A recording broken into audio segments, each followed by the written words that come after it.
It's an enormous pleasure to be here. Sustainability, in addition to being a consultancy, is an organization that's really committed to ideas. And it seems to me that Creafutur is an institution that's been set up to try and generate and bring people into discussion of great ideas. I've been struck looking at the background slide today at the puzzle pieces on the left-hand side and feel at the point of the launch of this institution and at the time of this conversation that we're engaging in, that a lot of the critical puzzle pieces are in place for planning a fantastic future and for building a sustainable future, to pick up the specific topic of today. I think especially that where we've seen initiatives like this work in other regions around the world, that the participation of all three sectors in the initiative has been critical. So I'm thrilled to see this launch convened not only by Creafutur itself, but also in partnership with the business school and with the support of the government and with such terrific representation from the private sector. So while we don't yet know how all those puzzle pieces will fit together, it seems to me that we've made a fantastic start.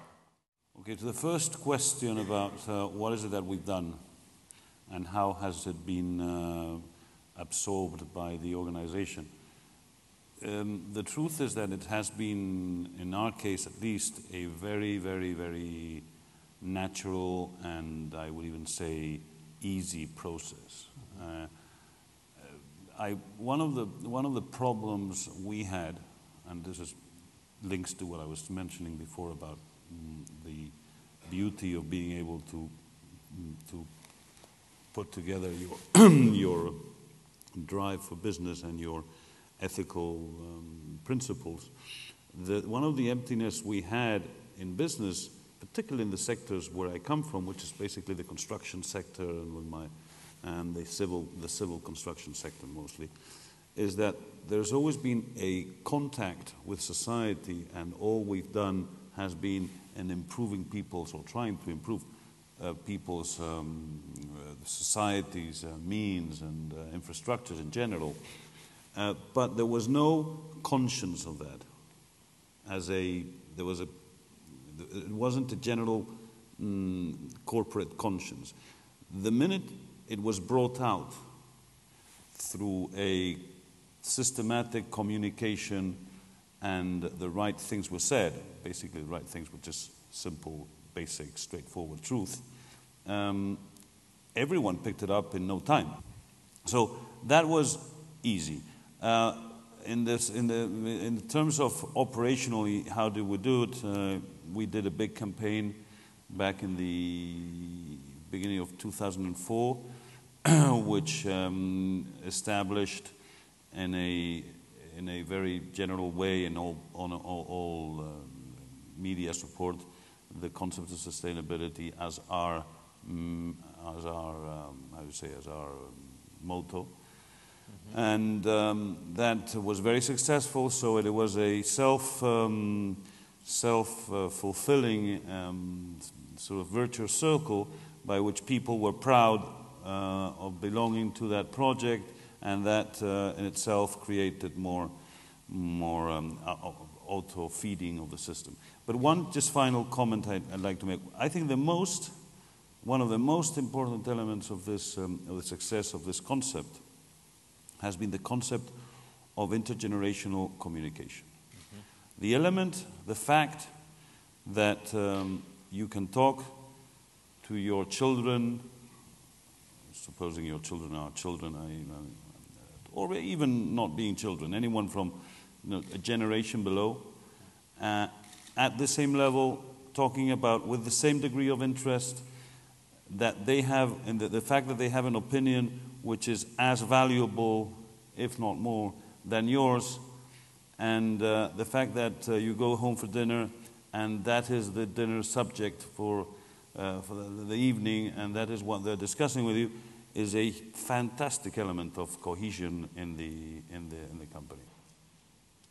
Well, I wish I could say it's been easy. I think we're on it's a long road to go, and we're in very early stages of it. And it doesn't. I would like to say that it permeates every part of the organization, but that would not be correct. I mean, the challenge is that you've got a business model that has been very successful for decades. And people do not change their beliefs overnight. They adjust over time and they adapt to the conditions as they see them.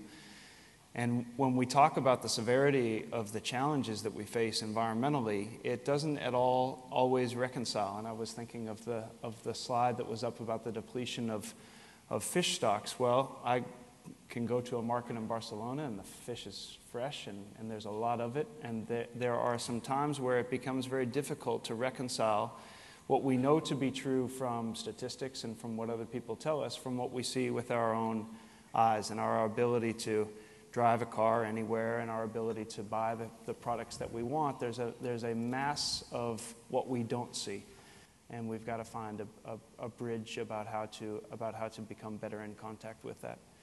The other thing I would mention in terms of demand and a piece of work done by Clayton Christensen at Harvard Business School that I think is very relevant here is the concept of the innovator's dilemma, which is that sometimes you must lead consumers. You're not always responding to consumers. And consumers sometimes either have latent demands or in fact don't know what they want until you present it to them.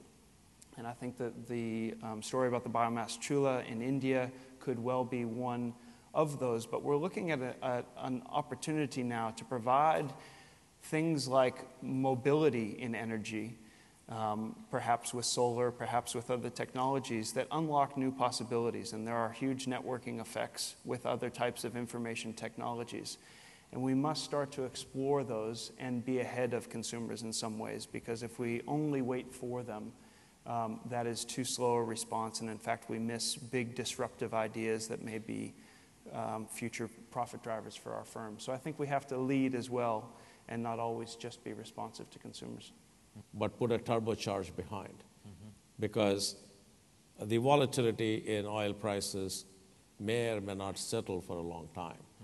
So therefore, don't look at what happened to oil price yesterday, but really think about what can do. But more importantly, it's exploiting a natural asset that India has, and both technically talented people and the sun. And I think I look at Spain the same way. And Spain has made significant progress in this area. And I think I look at southern United States in the same fashion. The Spanish national electric system out of wind power has saved in 2000, is going to save in 2008 a total amount of about 1.5 billion euros just out of the wind power production. That is money that will not be, capital that will not be exported to oil-producing countries. And that is a net advantage to consumers, because the estimation is that the pool price, which is the price of electricity by all the different technologies being put together, and it's a daily price that, as you all know, fluctuates on a daily basis depending on the price of oil, etc., etc. The pool price in Spain, the estimation is that it's going to be €6 lower as a result of wind power. It is lower than most of Europe for other reasons, because there's more installed capacity than per capita or per consumption capita than in most other countries. But it is also €6 lower. I think the other side that's challenging now about some of the volatility is that and this maybe hits to the point about partnerships with government, is that the market for the supply of energy has always been a fairly easy one and has existed for a long time. The market for a reduction in demand in energy use has been much more of a challenge. Demand reduction and the markets for supply. And for me, this is one of the most exciting opportunities coming up now. If we can get these markets successfully unbundled and make it in the profit-seeking opportunity of firms to reduce energy demand and not just supply it, then there is a world of opportunity that will open.